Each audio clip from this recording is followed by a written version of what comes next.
ഈ കോട്ടയെക്കുറിച്ചറിയാത്ത മലയാളികൾ കുറവായിരിക്കും.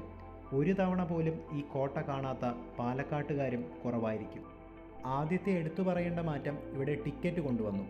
കോട്ടയ്ക്കകത്ത് പ്രവേശിക്കാൻ ഇനി ടിക്കറ്റ് എടുക്കണം. 8 മണി തൊട്ട് 5:30 വരെയാണ് പ്രവേശനം അനുവദിച്ചിട്ടുള്ള സമയം. 25 രൂപയാണ് ഒരാൾക്കുള്ള ടിക്കറ്റ് ചാർജ്. കോട്ടയ്ക്കകത്തുള്ള ഹനുമാൻ്റെ ക്ഷേത്രം വരെ ടിക്കറ്റ് എടുക്കാതെ പോവാം.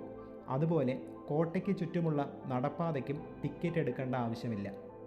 ടിക്കറ്റ് എടുത്ത് മുന്നോട്ട് വന്നതും ആദ്യം ശ്രദ്ധയിൽപ്പെടുന്നത് കോട്ടയ്ക്ക് ചുറ്റുമുള്ള വെള്ളം കെട്ടിനിൽക്കുന്ന ഇടമാണ്.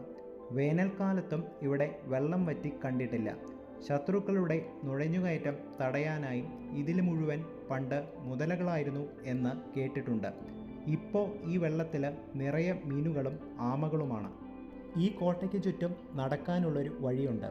അതുപോലെ കോട്ടയോട് ചേർന്ന് വാടിക എന്നൊരു ഗാർഡനും